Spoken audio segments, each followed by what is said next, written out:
We see this? We see this hair? This is how my 2021's going. How's yours? Hey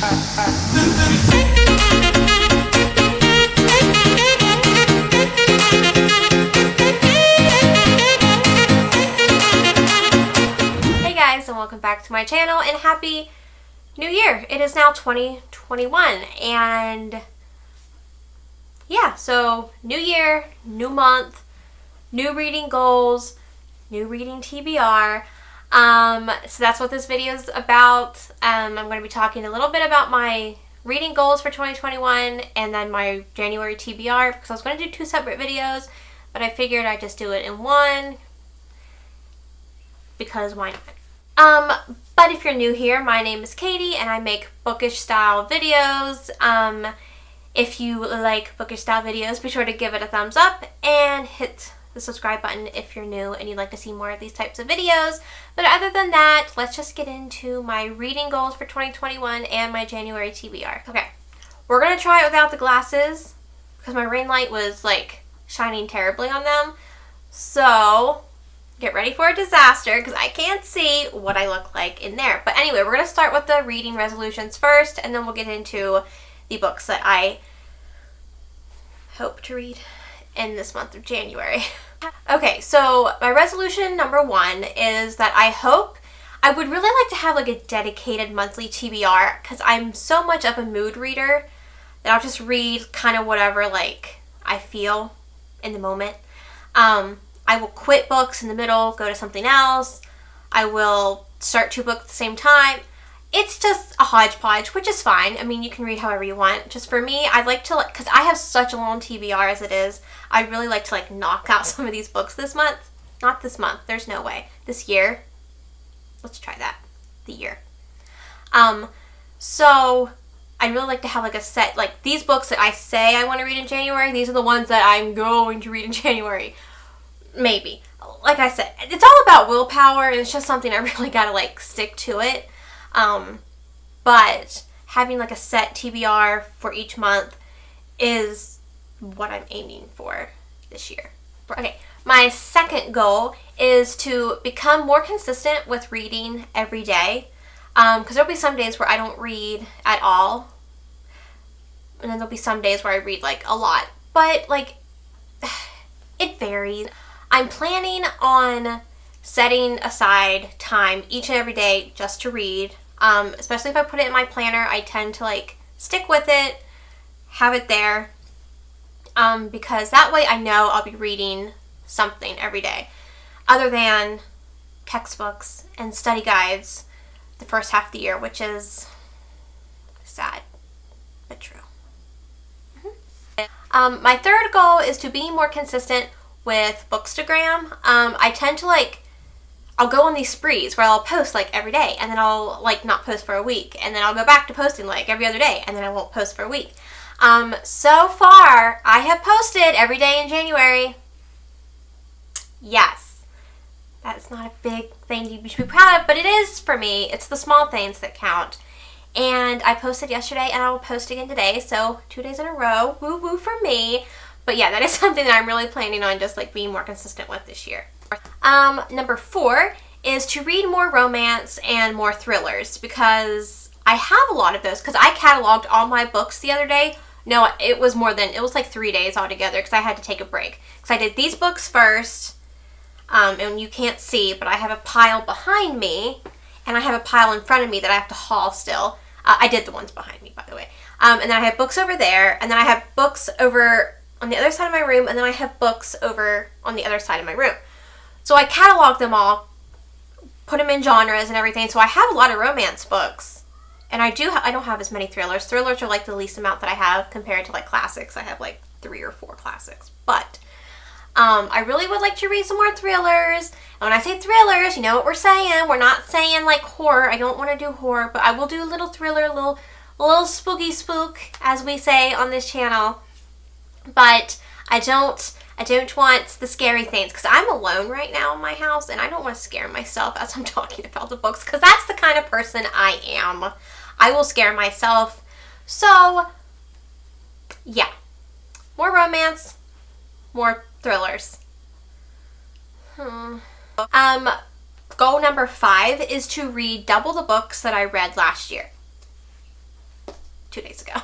It's so weird to say last year, and it was like 2 days ago, really. I read in the year of 2020 a total of 13 books. Now, mind you, I did not start until May, and I started a full-time internship in September.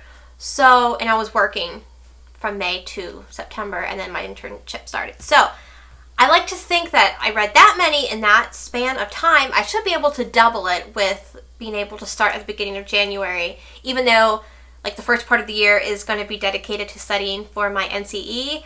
I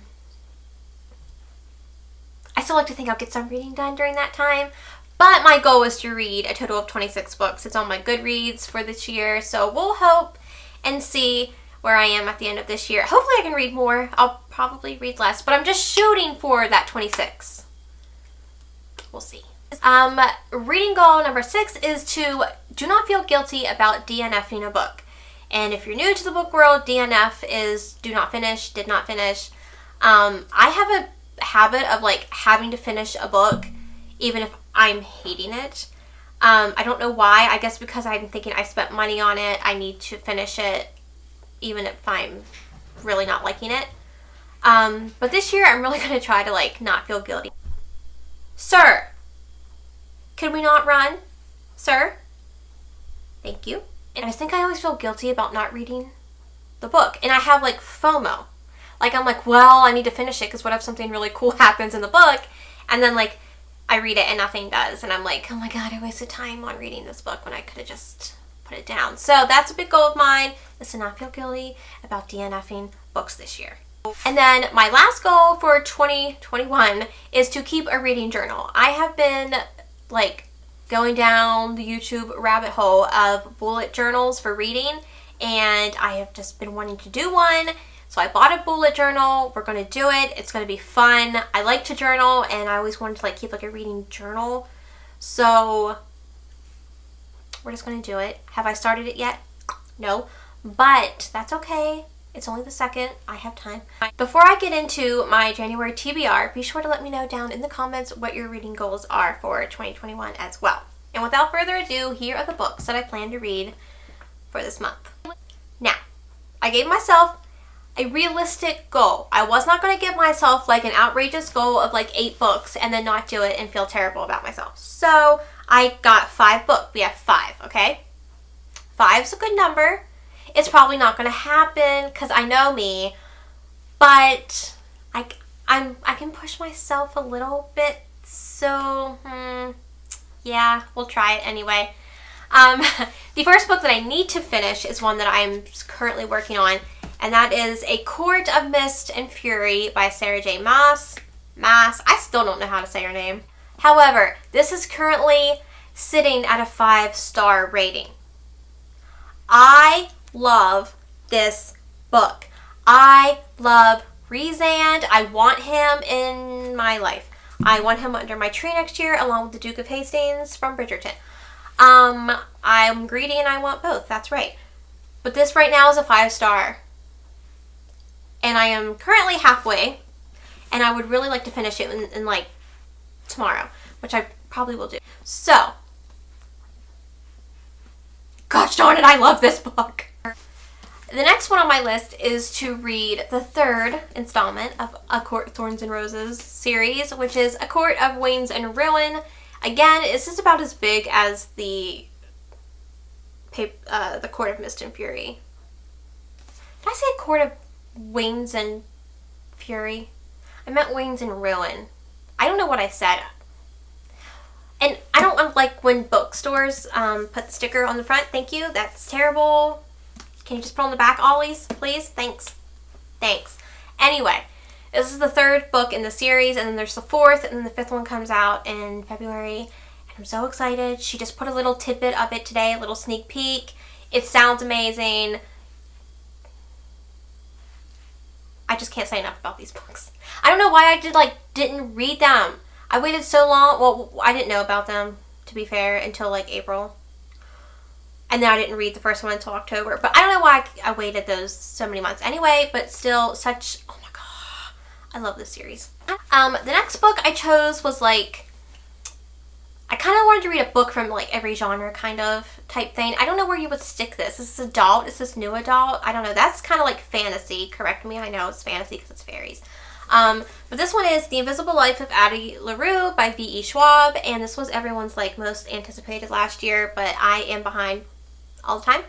So this is this year's on January. But for those of you who do not know, it's about Addie LaRue.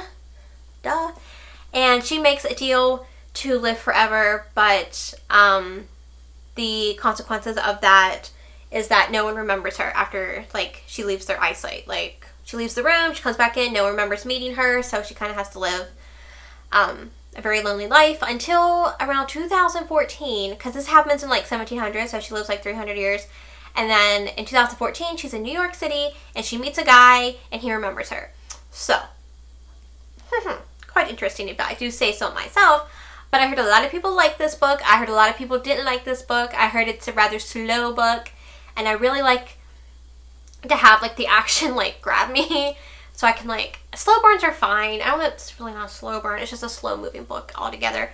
But we'll see if I enjoy it like everyone or not enjoy it like the other half of the people. I then chose a light and fluffy YA contemporary. Because after fantasy and whatever Addie LaRue is, I'm going to need something light and fluffy. So I chose Love and Gelato by Jenna Welch. I'm surprised I can read that without my glasses. Props to me.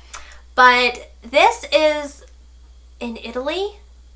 It's about a girl and she travels overseas. And there's love and gelato.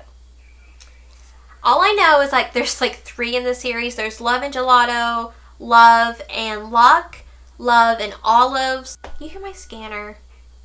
And I just wanted something that was going to be light and fluffy after reading like some heavy stuff. So there's this.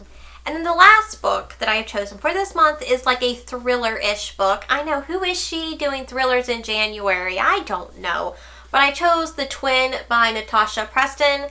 It's a YA thriller because we ain't getting into adult thrillers just yet. We're going to work our way up. Baby steps. Baby steps. But all I know is like something happens and this girl's twin has been gone for years and then she comes back and she's not like who she says she is, or she doesn't think she's her twin. Something like that. I don't know much about it other than it's a thriller and it has to do with twins. So there's that. But yeah, I hope you guys enjoyed this video. If you did, be sure to give it a thumbs up and consider subscribing if you're new. And if you stuck around this long, we're going to start this year. Please leave the emoji of the day, which is this, in the comments down below. Also in the comments, let me know what you're reading for the month of January and your reading goals for 2021, because I'd love to know. I'd also love to add more books to my ever-growing TBR, because it's just the thing that I do here now. But I hope you enjoyed this video. All my social media is linked down below, along with all the books that I talked about in today's video. I hope you guys have a great day, and I'll see you all in the next one. Bye, guys. Why does my feet always fall asleep? Because I'm on.